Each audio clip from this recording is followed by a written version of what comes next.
The following clips are from Black Bart's interview on the World Domination with Terry Garvin Sims podcast. To listen to the entire podcast, please follow the link in the description below. Comments and opinions expressed by callers and guests to World Domination with Terry Garvin Sims are strictly their own and do not necessarily reflect those of the host of the show or its producers. But you all did a thing in NWA or WCW, right? Where y'all were looking for Stan Hansen or something. That's what it was tagged. that? It was a Desperados, is what it originally. We did.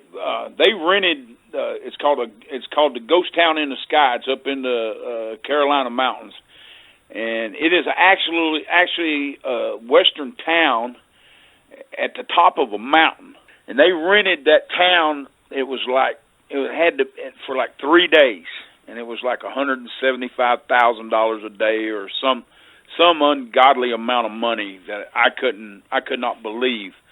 And that thing aired on TBS, but it was supposed to be sold to Fox Network as and do a sitcom. Okay, a weekly sitcom. Yeah, and you're kidding. It wasn't. No, I'm not kidding you one bit. And this is what happened. You notice how it got killed, it got cut, it got gone, goodbye. You never seen it again. And it was supposed to be sold. Okay, we were supposed to sign major contracts. We were supposed to have our own sitcom. Me, Dutch Mantell, and Randy Colley. Randy Colley was Dead-Eye Dick. Dutch was like kind of the leader, and I was kind of in the middle. I remember it. And Dead-Eye Dick was the dumb son of a gun that I'm going to teach. Now this is like the blind leading the blind, with the blind trying to keep them two straight. But this is what happened to it, brother. Now up to this point, me and Ric Flair was pretty good friends. If you'll remember. This was aired on TBS. It was 90 minutes aired on TBS. And after it aired, Ric Flair called Ted Turner and asked Ted Turner, why you give them 3 jabronis all that TV time and you give your world champion none. And you know, every time TBS aired, Ric Flair had at least 30 minutes. At least interviews and a match and his run-ins and everything. He had at least Ric Flair had 30 minutes of that show. Okay, we had 90 minutes, and I'd been going up there for damn near 15 years, and I'm finally getting it done. You know, and we were supposed to sign our contracts, but it come down to wire that Dutch. There was something said to Dutch.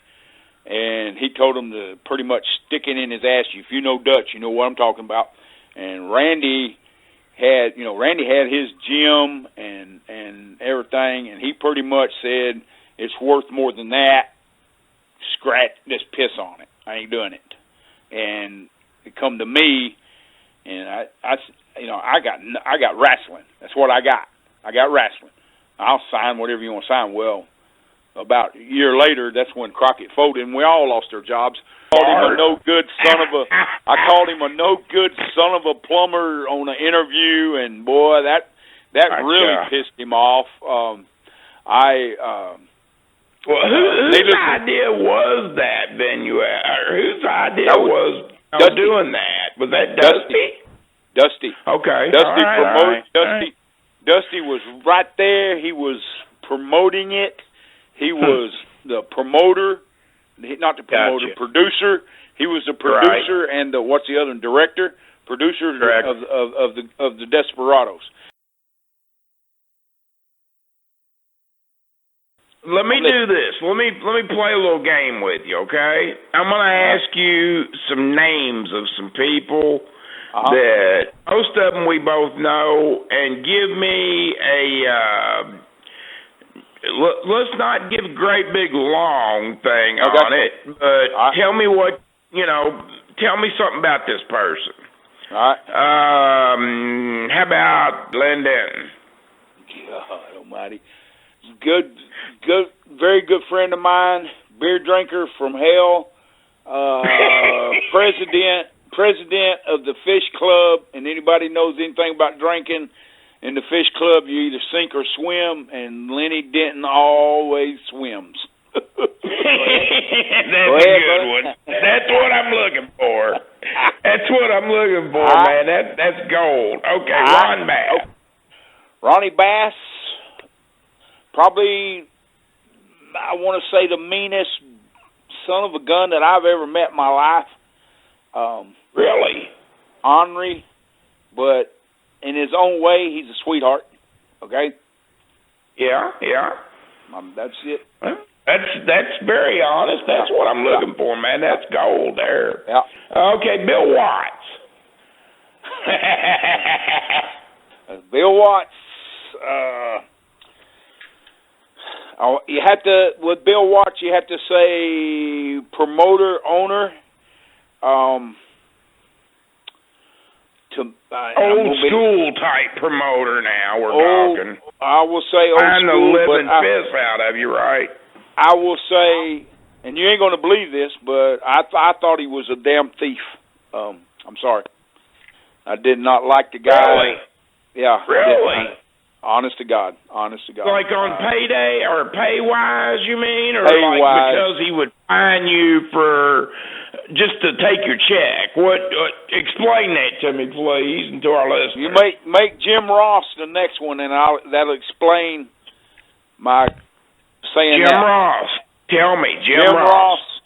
Jim Ross was the guy that sold all the dope, all the drugs, and then call Bill Watts and tell him who's buying it. Okay? Does that explain it to you now? Sorry, brother. You want the truth? I'm giving you the truth. Man, I'm just...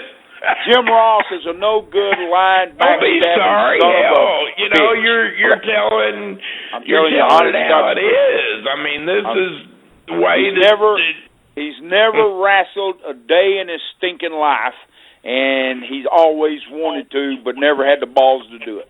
Now, go ahead. Next one.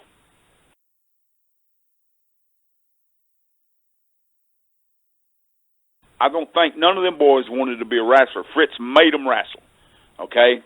And you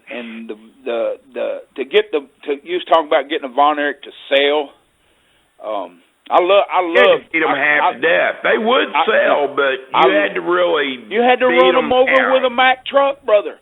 You had to hit them. You had to hit them with a damn 12-gauge shotgun, and then if they didn't feel that was right. The only people then they'd make that big comeback on you anyway, right? Yeah, it didn't make a damn. But the thing about the Von Erichs was this, brother. Their daddy made a name that they could ride their whole career right here, and them boys snorted this territory up their nose, and that's pretty much what happened to it. That's the honest to God's truth. Hey, man, I'm just, you caught me by surprise. I'm sorry. I'm not saying you're wrong or anything else. Bart, that is the honest to God's truth, man. And I love Kerry, and I loved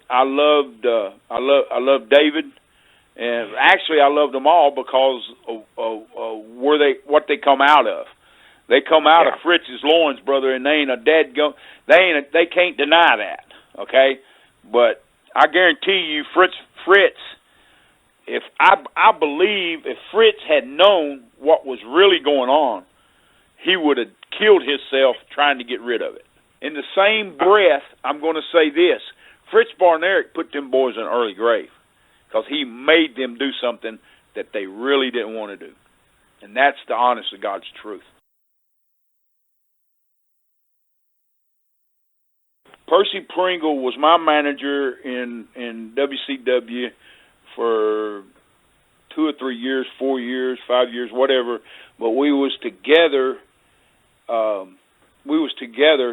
Longer than that. Okay, when the Undertaker gimmick come out, it was on paper, Dusty Rhodes is the one that wrote that whole gimmick out. He had the pictures, he had the hats, the everything, the Undertaker gimmick. Percy Pringle hadn't even been thought of. Well, Dusty come to me and asked me if I would go from Black Bart to being the Undertaker. It was offered to me 2 weeks before Mark come in and started the TV as the Undertaker with Percy Pringle. And that is You're kidding. No, I'm not. And that is when they started, when Percy Pringle and Mark started the Undertaker gimmick with Paul Bearer and the Undertaker, it was supposed to be my gimmick. But Dusty give it to Vince McMahon. I told you the story about me and Vince McMahon. He give it to Mark, which I have nothing. I love Percy and I love Mark, and I will to the day I die. And I'm so proud of them. And they took that thing, brother, and they did it. You know, Percy Pringle deserved